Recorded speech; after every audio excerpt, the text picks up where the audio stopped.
এটা একটা ব্যবসা। এই ব্যবসা কার? যে ঈমান এনেছে, ঈমানে দীপ্ত সজীবতায় যে বদ্ধমূল, ওই লোকের ব্যবসা হলো আল্লাহর প্রতি সঠিক ঈমান নিয়ে আসা, রাসূলের প্রতি সঠিক বিশ্বাস নিয়ে আসা এবং আল্লাহর রাস্তায় জিহাদ করা। যে আল্লাহর রাস্তায় জিহাদ যে করে, তুনজিকুম মিন আযাবিন আলীম, কষ্টদায়ক আযাব থেকে তাকে রক্ষা করবে। এরপরে কথা হচ্ছে তাকে জান্নাত দান করবে, এমন জান্নাত যেখানে ঝর্ণা প্রবাহিত হচ্ছে। লাস্টে বলা হচ্ছে যালিকাল ফাওজুল আযীম, এটা হচ্ছে বড় সাফল্য। মানুষ যদি আল্লাহ রাস্তায় মারা যায়, যে তাকে কীভাবে গুলি করতেছে, অথবা বোমা নিক্ষেপ করতেছে, অথবা তলোয়ার দিয়ে মারতেছে, তাকে রক্তাক্ত করতেছে, কিন্তু এই কষ্ট তার কিছুই না, সামান্য কষ্ট। মৃত্যুর যে কষ্ট, সাকরাতুল মাউত, খুব কঠিন কষ্ট, খুব কঠিন কষ্ট। মৃত্যুর এই কঠিন কষ্ট থেকে আল্লাহ শহীদকে বাঁচায় দেয়। আহলে হাদিস মার্কাজ কুমিল্লা সঠিক দিন প্রচারের এক অনন্য মাধ্যম। كما ورد الإمام النسائي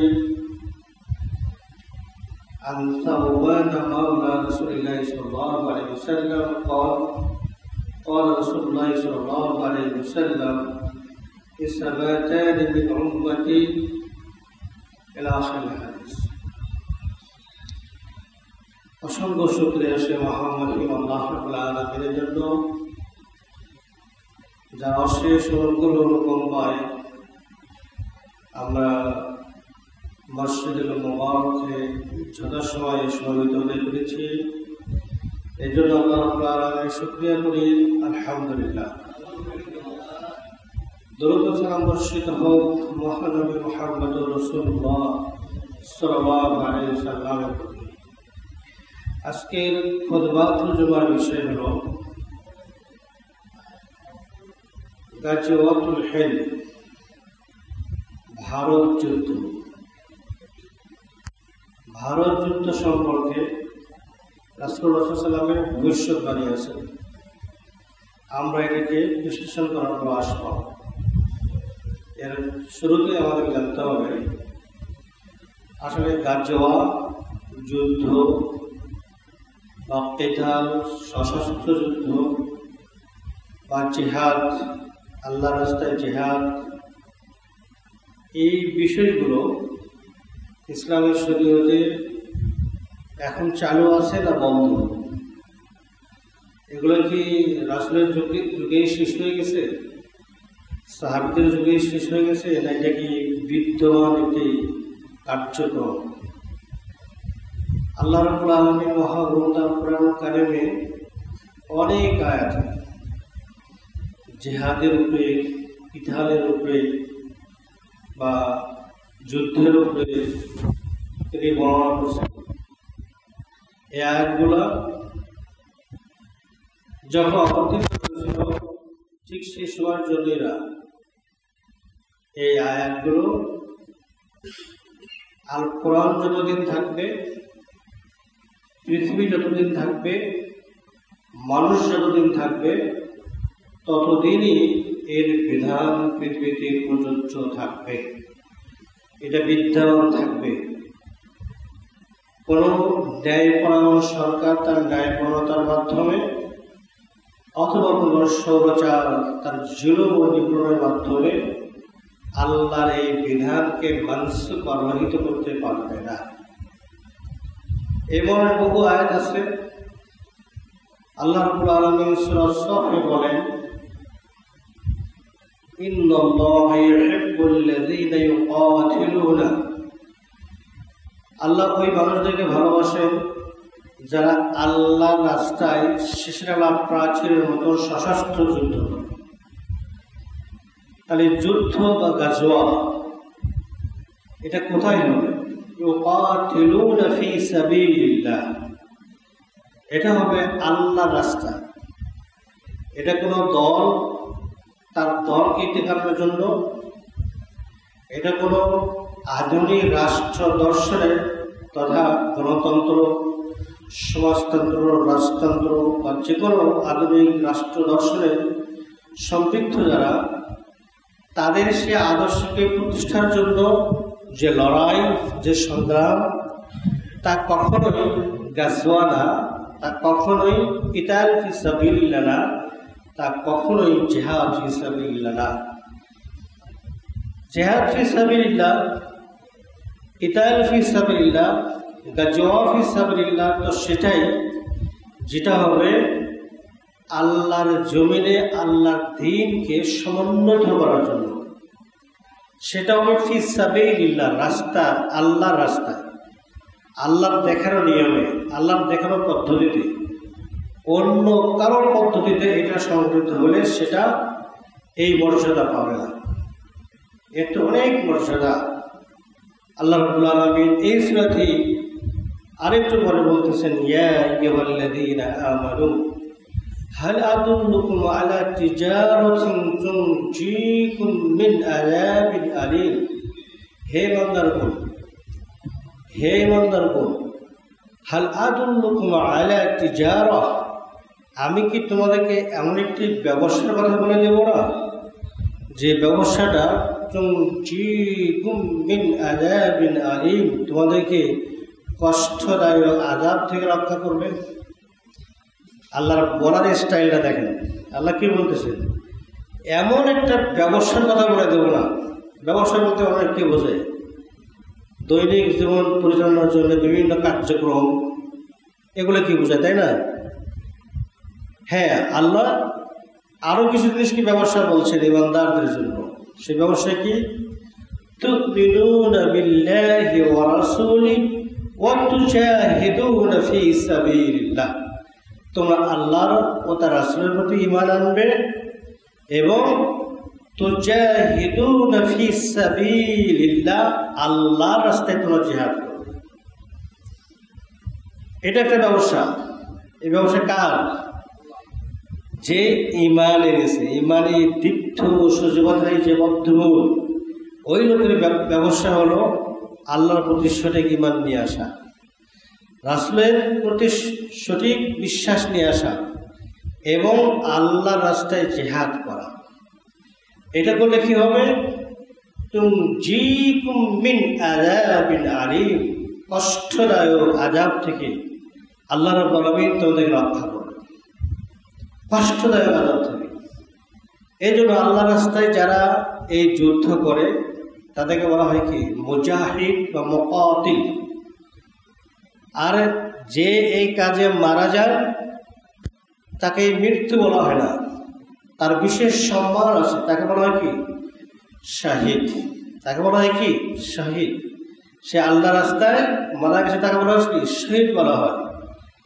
তার কি মর্যাদা আল্লাহ বলে যাচ্ছেন যে আল্লাহ রাস্তায় জিহাদ যে করে, তুনজিকুম মিন আযাবিন আলীম, কষ্টদায়ক আযাব থেকে তাকে রক্ষা করবে। এরপরে কথা হচ্ছে তাকে জান্নাত দান করবে, এমন জান্নাত যেখানে ঝর্ণা প্রবাহিত হচ্ছে। লাস্টে বলা হচ্ছে যালিকাল ফাওজুল আযীম, এটা হচ্ছে বড় সাফল্য।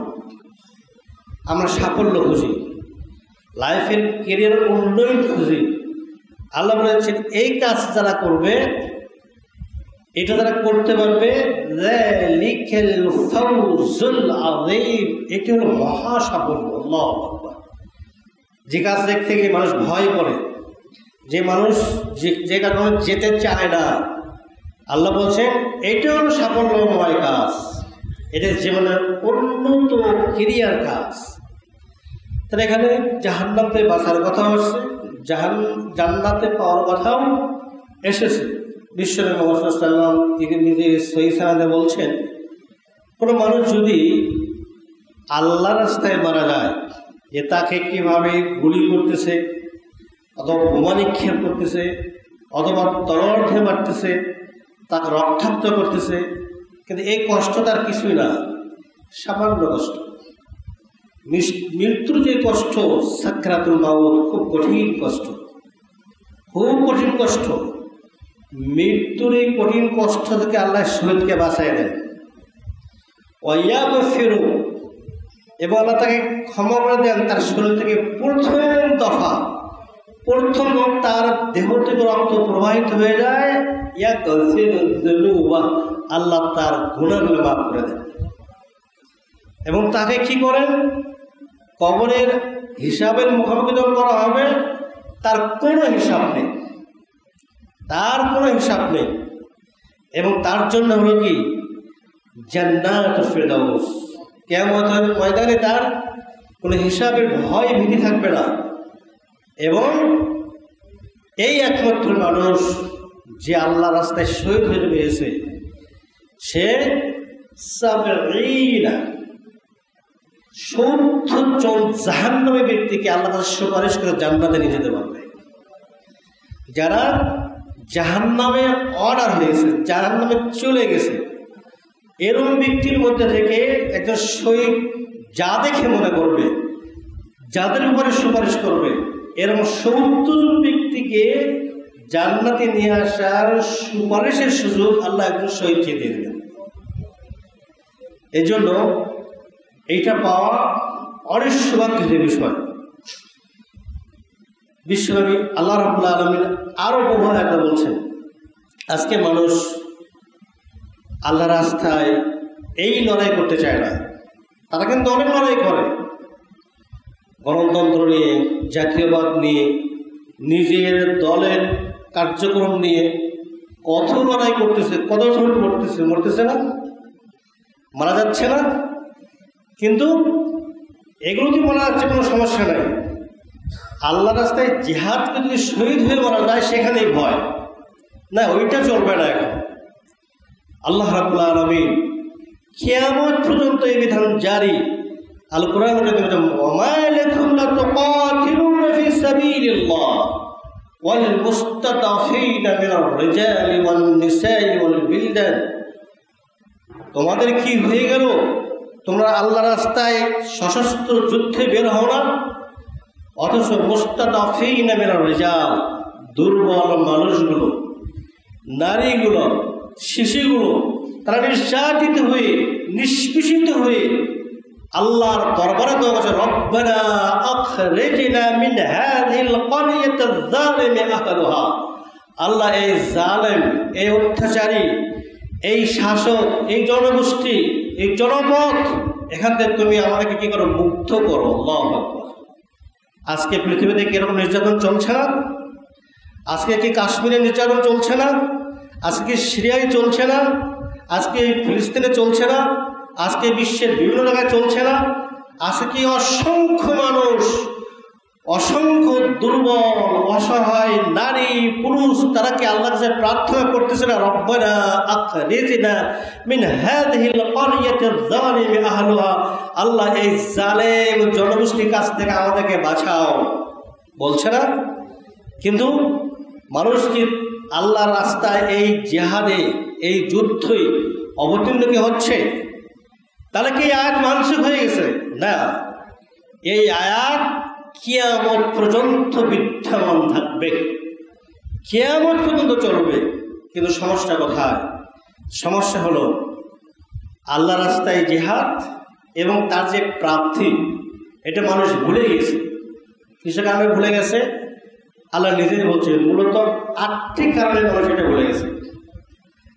8টি কারণে মানুষ গাছওয়ার কথা শুনলেই ভয় করে, জিহাদের কথা শুনলেই ভয় করে, কিতালের কথা শুনলেই ভয় পায়। কারণ তারা 8টি জিনিসকে বেশি মহব্বত করে। এবং আল্লাহ রাব্বুল আলামিন সে 8টি জিনিসের কথা সূরা তাওবা বর্ণনা করেছেন। এবং আল্লাহ বলে যাচ্ছেন, কুল ইন কানা আবাউকুম ওয়া আবনাউকুম ওয়া ইখওয়ানুকুম ওয়া আসওয়াজুকুম ওয়া আশীরাতুকুম, হে রাসূল আপনি বলে দিন, ওই মানুষগুলোকে আপনি বলে দিন, ইন কানা, যদি তাদের কাছে তাদের বাবা, তাদের বাবারা, তাদের সন্তানরা, তাদের ভাইয়েরা, তাদের স্ত্রীরা, ও আশীরাতুকুম, তোমাদের আত্মীয় স্বজনরা, ও আমওয়াল ইকতারাফতুমুহা, ওই সমস্ত সম্পদ যা তারা অর্জন করেছে, ও তিজারাতুন তাকশাউনা কাসাদাহা, ওই ব্যবসা বাণিজ্য যা নষ্ট হয়ে যাওয়া তারা ভয় করে, ওই বাসভবন যার প্রতি তাদের অনেক আগ্রহ, অনেক ভালোবাসা। এই 8টি জিনিস, বাবা বা দাদা, ছেলে, ভাই, স্ত্রী, আত্মীয় স্বজন, উপার্জিত সম্পদ, ব্যবসা বাণিজ্য এবং সুন্দর এই বাড়ি, এইগুলি ছেড়ে আল্লাহ রাস্তায় যাওয়া যাবে, জিহাদ করা যাবে, সব তো শেষ হয়ে যাবে। আল্লাহ বলে বলে যাচ্ছেন এই জিনিসগুলো যদি আহাব্বা ইলাইকুম মিনাল্লাহি ওয়া রাসূলিহি ওয়া জিহাদিন ফি সাবিলিহি, ওই 8টি কাজ যদি তোমাদের কাছে আহাব্বা ইলাইকুম, তোমাদের কাছে অধিক প্রিয় হয় আল্লাহর চেয়ে, তার রাসূলের চেয়ে, তার রাস্তায় জিহাদ করার চেয়ে, তাহলে তোমরা কি করো? ফাতারাব্বাসু হাত্তা ইয়াতি আল্লাহু বিআমরি, আল্লাহর গজব আসা পর্যন্ত, আল্লাহর ফয়সালা আসা পর্যন্ত তোমরা অপেক্ষা করো। তাহলে বোঝা যাচ্ছে কি, মানুষ এই কয়টি কারণে আল্লাহ রাস্তায় নামতে চায় না, অথচ এই কাজ যারা করবে তারা প্রশংসিত মানুষ। পৃথিবীতে যারা আসছে কেউ জীবিত থাকবে না। এই কয়েকদিন আগেই প্রায় 30-40 বৎসরের বুখারী পড়ানো আমার উস্তাদ বা আমার আপন দুলাভাই, ঢাকা দারুস সুন্নাহ মাদ্রাসার সাবেক প্রিন্সিপাল, তিনি ইন্তেকাল করলেন। এরপরে যদি আমরা দেখি, উনি তো আমাদের দেশের একজন আলেম ছিলেন, এরপরও এই তো সেদিন মারা গেলেন জগৎ বিখ্যাত আলেম ডক্টর রাবি আল মাদখালি, যিনি দাওয়া কিভাবে ইসলামী দাওয়া দেবেন এর উপরে মানহাজুদ দাওয়াতের নীতিমালার উপরে বই লিখছেন, বহু বই লিখছেন, আমাদের এর সাবজেক্টের উপরে বই লিখছেন। সারা পৃথিবীব্যাপী তিনি খ্যাতনামা একজন মানুষই, তিনিও দুনিয়া থেকে চলে গেলেন। তা দুনিয়াতে তো কেউ থাকার জন্য আসে নাই, সে খাটের উপরে মারা যাক, হাসপাতালে মারা যাক, আর না সে রণাঙ্গনে মারা যাক। যে মানুষটি রণাঙ্গনে মারা যায়, যে মানুষটি জিহাদে মারা যায়, সে হল সৌভাগ্যবান ব্যক্তি। সে দুনিয়ার গুণাগুলো সব ঝরে দিয়ে সরাসরি জান্নাতের রাস্তায় সে পাড়ি দেয়। আখিরাতে তার কোনো প্রকার হিসাব থাকে না, আল্লাহ তাকে ডাইরেক্ট জান্নাতে প্রবেশ করাই দেবেন। এত বড় সৌভাগ্যময় কাজ, অথচ মানুষ এই কাজ থেকে ভয় করে, কাজ করতে চায় না। মানুষের অনুভূতির উপরে আল্লাহ রাব্বুল আলামিন অনেক আয়াত ব্যাখ্যা করছেন। যে আল্লাহ বলছেন, মা লাকুম ইযা ক্বিলা লাকুম ইনফিরু ফি সাবিলিল্লাহ ইসতাকালতুম ইলাল আরদ, তোমাদের কি হলো যখন তোমাদেরকে বলা হয় আল্লাহর রাস্তায় বেরিয়ে পড়ো, যুদ্ধে যাও, এখন যুদ্ধ করতে হবে, গাজওয়ায় যাও, কিতালে যাও, জিহাদে যাও, ইসতাকালতুম ইলাল আরদ, তোমরা পৃথিবীকে আঁকড়িয়ে ধরো। না না, এটা তো সম্ভব না, এ কাজ করা সম্ভব না। আল্লাহ ধমক দিয়ে বলতেছেন, আর আদিতুম বিল হায়াতিদ দুনিয়া, তোমরা কি আখিরাতের চেয়ে দুনিয়ার এই জীবনকে বেশি প্রাধান্য দিয়েছো? আখিরাতের চেয়ে দুনিয়ার জীবনের প্রতি তোমরা সন্তুষ্টিত হয়ে গেছো? ওমা মাতাউল হায়াতিদ দুনিয়া ফিল আখিরা ইল্লা কলিল, আখিরাতের চেয়ে এই দুনিয়ার সামগ্রী অত্যন্ত কম। তার মানে জান্নাতের তুলনায় দুনিয়াতে আল্লাহ রাব্বুল আলামিন যে ভোগের সামগ্রী দিয়েছেন তা শুধুমাত্র সামান্যতম জিনিস। এই সামান্যতম জিনিসের জন্য বিরুদ্ধ সুখ স্বাচ্ছন্দ্য জীবনের কল্পনা থেকে তোমরা দূরে থাকতে চাও, তার এই কাজটা কতই গুরুত্বপূর্ণ কাজ। সুতরাং আল্লাহর রাস্তায় এই গাজওয়া বা কিতাল বা জিহাদ, আমরা যেটাই বলি না কেন, এইটা কিয়ামত পর্যন্ত অব্যাহত থাকবে। তবে কার কাছে থাকবে এটা অবশ্যই মনে রাখতে হবে। কোরআনে এই আয়াতগুলো, এগুলো হলো ইসলামী রাষ্ট্রের প্রতিরক্ষা ব্যবস্থা। যেমন আল্লাহ রাব্বুল আলামিন কি বলছেন, চোর এবং চুরনি যে চুরি করে, আস-সারিকু ওয়াস-সারিকা, চোর পুরুষ নারী যেই হোক কেন তার হাত কেটে দাও। এই হাত কেটে দেওয়া এই নির্দেশ ওটাকে কুমিল্লার মার্কাজে মসজিদের ইমাম আর কমিটির উপজেলা নির্দেশ দিয়েছেন। এটা কি? এটা হলো ইসলামের ফৌজদারি ল। এটা আদালতে বিচার হবে, পক্ষে বিপক্ষে কথা হবে, এরপর নিশ্চিত প্রমাণিত হবে আদালত থেকে লোকটা চুরি করছে, তখন এই আয়াতের আলোকে রায় হয়ে তার হাত কাটবে। এটা কোনো সাধারণ মানুষের উপরে না। অনুরূপভাবে আল কুরআনুল কারীমের এই যে আয়াতগুলো হলো ইসলামী রাষ্ট্রের প্রতিরক্ষা ব্যবস্থা। ইসলামী রাষ্ট্র যদি সে প্রতিরক্ষা করবে, তার দলিল কোথায়? সে যে কোনো মানুষের প্রতি প্রতিশোধ নেবে অথবা কোনো ভূখণ্ডকে সে দখল করবে, তার তো কোরআন এবং সুন্নাহয় বিধান থাকতে হবে, তাই কি না? তার এ হলো এই বিধান। এটা কোনো ব্যক্তি, কোনো গোষ্ঠী, কোনো সংগঠন বা বিশেষ কোনো দলের কাজ না। এটা হলো ইসলামী রাষ্ট্রের তার প্রতিরক্ষা ব্যবস্থা। তার এখান থেকে কী বোঝা যাচ্ছে? যদি ইসলামী রাষ্ট্র না থেকে থাকে, যদি আমিরুল আম্মা না থেকে থাকে, তার নির্দেশ যদি না হয়, তাহলে আপনি এই কাজে অংশগ্রহণ করতে পারবেন না। এই কাজের জন্য প্রয়োজন আগে এটি হতে হবে। তাহলে আপনি বলবেন, তাহলে বিশ্বে যদি কোথাও ইসলাম রাষ্ট্র না থাকে, তাহলে কি আমরা জিহাদ করব না? হ্যাঁ, আপনারা জিহাদ করবেন না কেন? অবশ্যই করবেন। আপনি যদি মনে করেন জিহাদ করার মতন শক্তি আপনার হয়েছে, জিহাদ করার মতন সামর্থ্য আপনার হয়েছে, প্রতিরক্ষা ব্যবস্থার শক্তি আপনার আছে, তাহলে আপনি জিহাদ করতে যাবেন, ভালো কথা। জিহাদ করার আগে আগে আপনি ইসলামী রাষ্ট্র ঘোষণা দেন। আপনি জিহাদ করার আগে একটি মুসলিম কান্ট্রি আপনি ঘোষণা দেন, ইসলামী রাষ্ট্র ঘোষণা দেন, ইসলামী রাষ্ট্রে আমির নিযুক্ত করেন। এখন ওই আমির নির্দেশে আপনি সামনে এগিয়ে যান, এটা বৈধ, এটা জায়েজ। কিন্তু আপনি নির্দেশ দিলেন জিহাদের জন্য, আর পৃথিবীতে আপনি খুঁজে পাওয়া যাচ্ছে না। দুই একজন আপনার বাহিনী গ্রেফতার হয়েছে, ওদেরকে জিজ্ঞাসা করে পাওয়া যাচ্ছে অমুক নির্দেশ দিছে। এইরকম আমিরের উপরে জিহাদ ফরজ না। জিহাদ ফরজ সরাসরি সামনে। যদি এরকম ক্ষমতা থাকে, তাহলে অবশ্যই আপনি প্রথম রাষ্ট্র গঠন, এরপরে আপনি যুদ্ধ ঘোষণা করবেন। এটা একটা সহজ বিষয়। যেমন উদাহরণস্বরূপ আমি বলি, যদি কুমিল্লাবাসী মনে করে এই কুমিল্লার যত মানুষ আছে সব সই আকীদার, এবং এই কুমিল্লার মানুষ গণতন্ত্র চায় না, সমাজতন্ত্র চায় না, কোনো ব্যক্তির এই যে মাযহাবকে তারা চায় না, তারা চায় শুধুমাত্র আল্লাহ প্রেরিত অভ্রান্ত ওহীকে।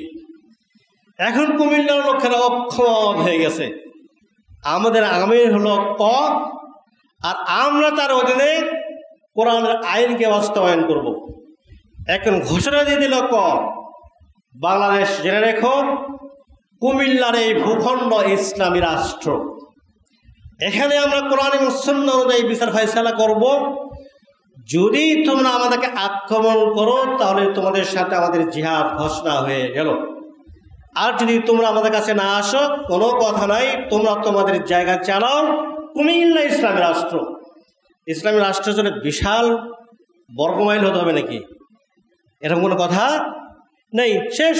আপনি যদি মনে করেন জিহাদ আপনার জন্য প্রযোজ্য, আপনি করতে পারেন, তাহলে সেই জায়গায়, পৃথিবীর সেই জায়গাকে আপনি ইসলামী রাষ্ট্রে ঘোষণা দিন, আমির নিযুক্ত করুন, তার অধীনে আপনি কাজ করুন। তখন আশেপাশের এবং বিশ্বের সকল মানুষ আপনাকে সাহায্য করবে এবং আপনি সাহায্য পাওয়ার উপযোগী হবেন। আল্লাহ রাব্বুল আলামিন এই জিহাদ আমাদের উপরে ফরজ করছেন। গাজওয়ার বিষয়, গাজওয়া দুই ভাগ। একটি গাজওয়া হলো, একটি যুদ্ধ হলো যে যুদ্ধতে বিশ্বনবী মুহাম্মদ সাল্লাল্লাহু আলাইহি ওয়াসাল্লাম নিজে অংশগ্রহণ করেছেন। যেমন গাজওয়াতুল বদর, গাজওয়াতুল উহুদ, গাজওয়াতুত তাবুক। এইসব যুদ্ধগুলোতে স্বয়ং মুহাম্মদ রাসূলুল্লাহ সাল্লাল্লাহু আলাইহি ওয়াসাল্লাম নিজেই অংশগ্রহণ করেছেন। এগুলো গাজওয়া। আর কিছু গাজওয়া রাসূলের পরে সংগঠিত হবে। তিনি নিজে ভবিষ্যৎবাণীও করছেন, তা অবশ্যই হবে। এই গাজওয়াগুলোর ব্যাপারে কিছু কথা আছে। এক্ষেত্রেও ইসলামী রাষ্ট্র লাগবে এবং তার নির্দেশে এই গাজওয়াগুলো সংগঠিত হবে। আমরা বলছিলাম যে গাজওয়াতুল হিন্দ, গাজওয়াতুল হিন্দ, হিন্দ মানে ভারত, ভারতে গাজওয়া হবে, ভারতে যুদ্ধ হবে এবং ভারত বিজয় হবে, এই মর্মে কিছু হাদিস আছে। এই হাদিসগুলো যদি আমরা পর্যালোচনা করি তাহলে দুই শ্রেণীর হাদিস পাবো। এক শ্রেণীর হাদিস সহিহ, বাকি দঈফ এবং ভিত্তিহীন, দঈফ ও ভিত্তিহীন।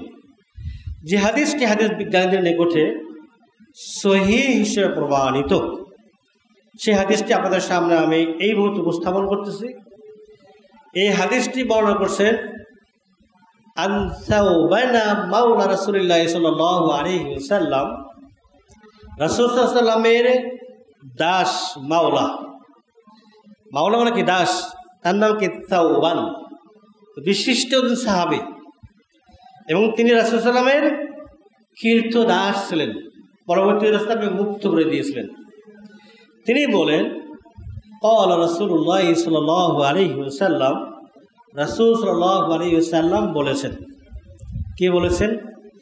ইসাবাতানি মিন উম্মতি আহরাসাহুমুল্লাহু মিনান নার, আমার উম্মার মধ্যে দুটি দল যাদেরকে আল্লাহ রাব্বুল আলামিন জাহান্নাম থেকে নিরাপদ করবেন, জাহান্নাম থেকে মুক্ত। এই দুটি দল কিরকম দুটি দল?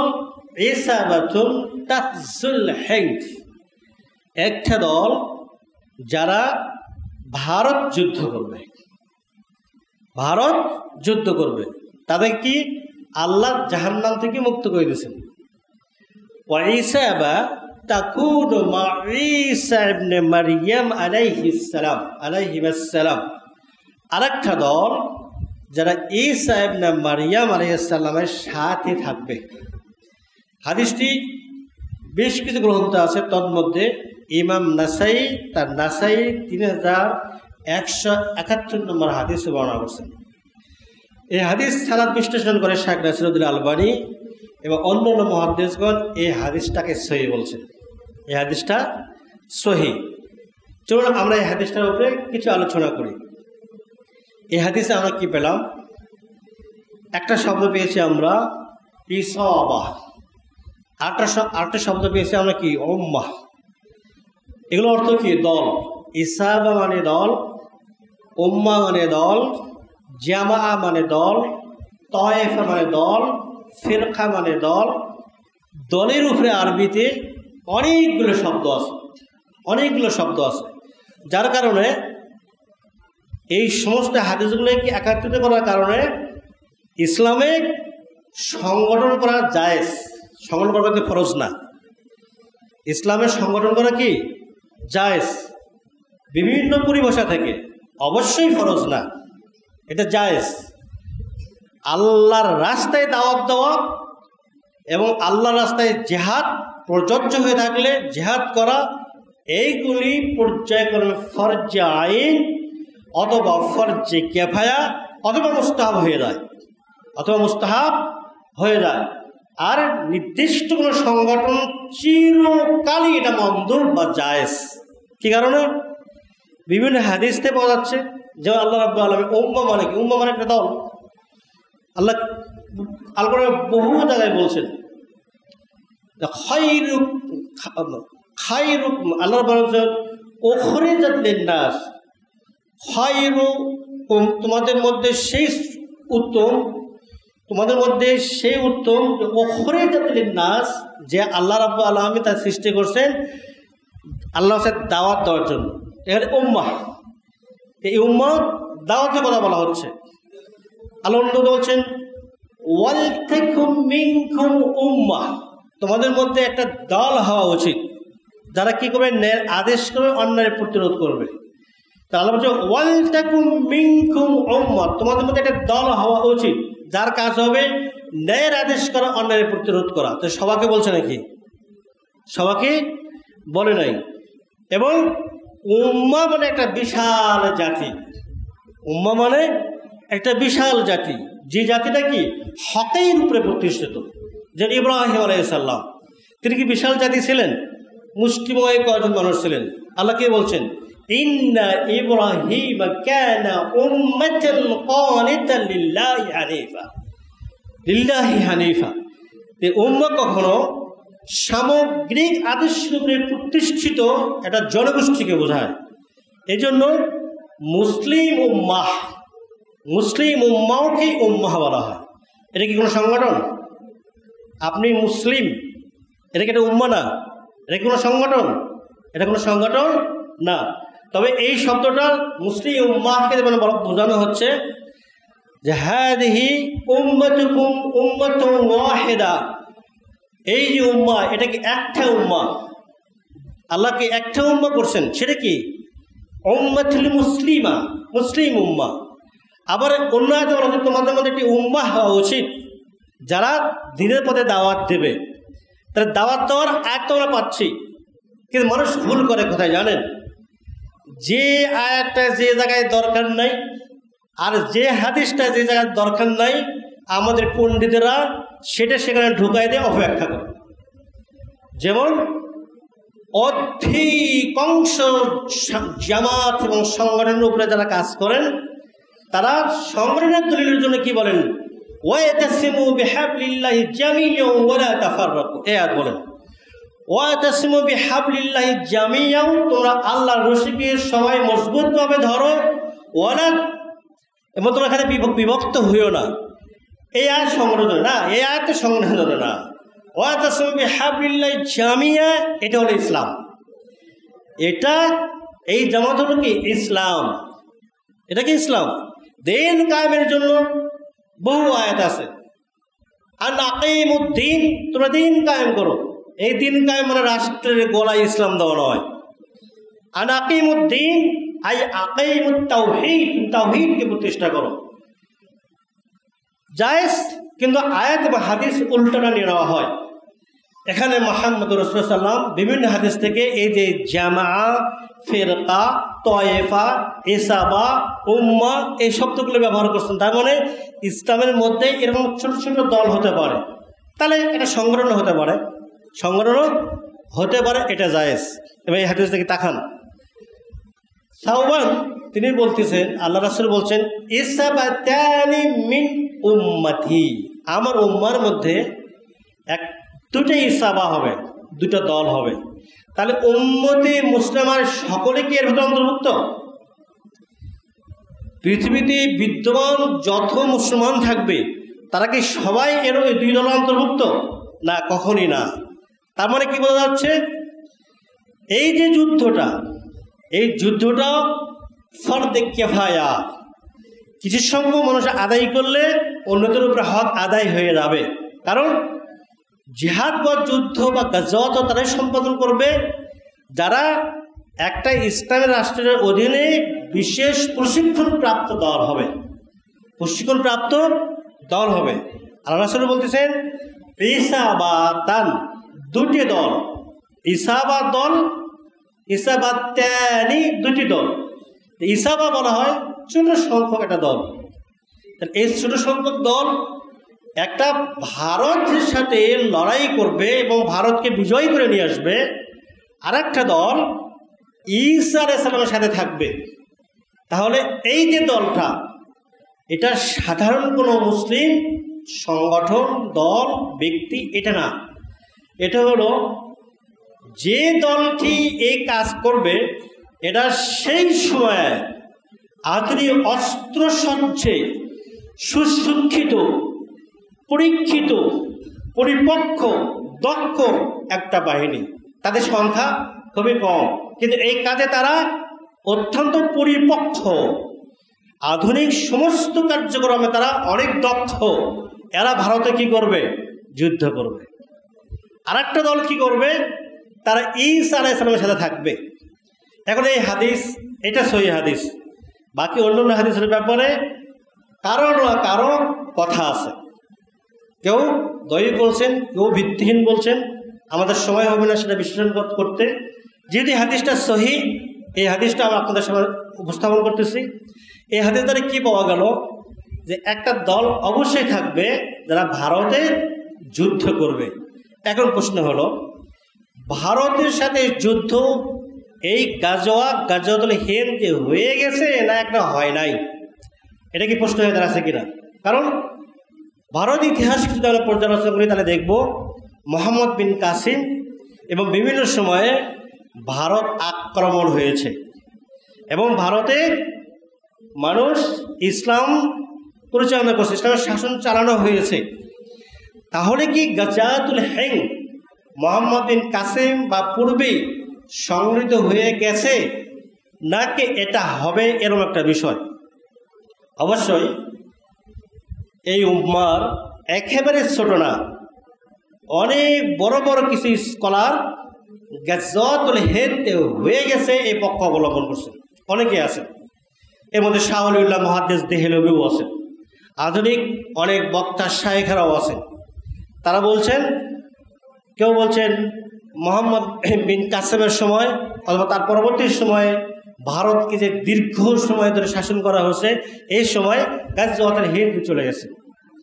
কিন্তু হাদিসের গভীর পণ্ডিত ছাড়া, হাদিসকে যারা বোঝেন, হাদিস বোঝার ক্ষেত্রে পৃথিবীতে যারা উচ্চ নক্ষত্রে দাঁড়িয়ে আছেন, এরকম প্রাচীন এবং আধুনিক এই মুহাদ্দিসদের বড় বা অধিকাংশ অংশ তারা বলছেন না, এই হাদিসের বাস্তবতা এখনো হয় নাই। কারণ কি? কারণ অনেকগুলি কারণের মধ্যে আপনারা সহজে যে কারণটা বুঝতে পারবেন সেই কারণটা আমরা এখানে উল্লেখ করতেছি। এখানে বলা হচ্ছে দুটি দল, একটি দল ভারতের সাথে যুদ্ধ করবে, আর একটা দল তারা কি করবে, ঈসা আলাইহিস সালামের সাথে থাকবে।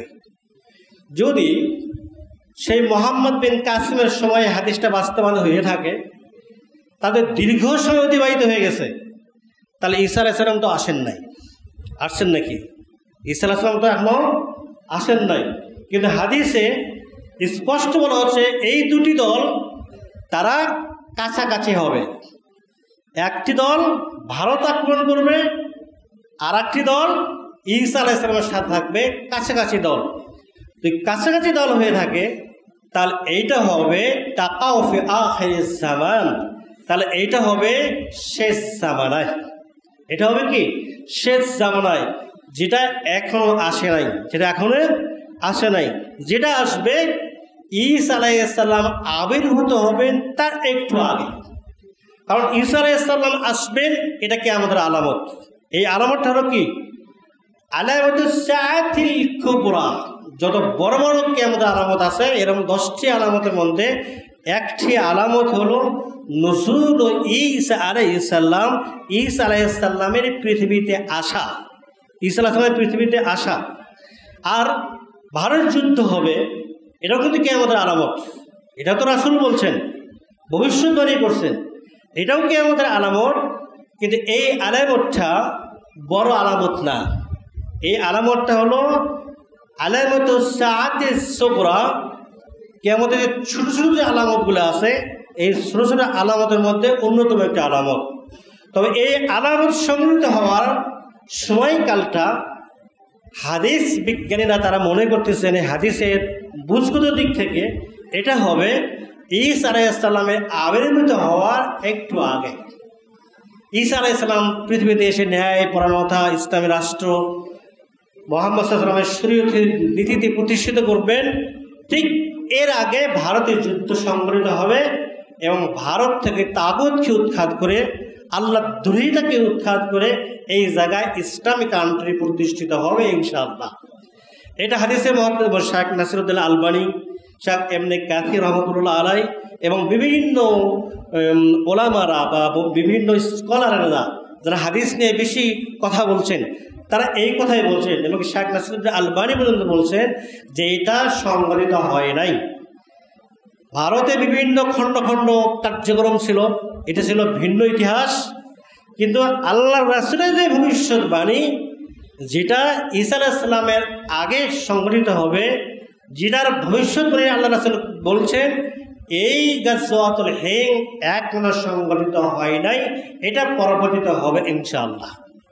সুতরাং আমরা হাদিস বিজ্ঞানী এবং মুহাদ্দিসদের ব্যাখ্যা থেকে, শাইখ নাসিরুদ্দিন আলবানীর ব্যাখ্যা থেকে, অন্যান্য হাদিসের ব্যাখ্যা থেকে আমরা যেটা পেয়ে থাকি সেটা হলো ঈসা আলাইহিস সালাম যখন পৃথিবীতে আসবেন ঠিক তেমনই এই ভারতের জুলুম নিপীড়ন, এই অত্যাচার একদিন না একদিন পৃথিবীর মাটির সাথে মিশে যাবে, ভারত পরাজিত হবে এবং আল্লাহ রাব্বুল আলামিন ঈসা আলাইহিস সালামের আগে পৃথিবীতে কোথাও না কোথাও ইসলামের রাষ্ট্র প্রতিষ্ঠিত হবে এবং সেই রাষ্ট্রের আমিরের নেতৃত্বে বিশেষ দক্ষ ট্রেনিং প্রাপ্ত ছোট্ট একটা বাহিনী ভারতের আকাশে আক্রমণ করবে এবং ভারতকে ছিনিয়ে ইসলামের রাষ্ট্রে পরিণত করবে ইনশাআল্লাহ। সেদিনটি সামনে আসতেছে। আল্লাহ রাব্বুল আলামিন ভারতের এই নির্যাতন শোষণ থেকে মানুষদেরকে অবশ্যই রক্ষা করবেন। এখন আমাদের কাজ হলো সবর এবং কাজ করা। আল্লাহ রাব্বুল আলামিন আমাদের তৌফিক দান করুক, আমিন।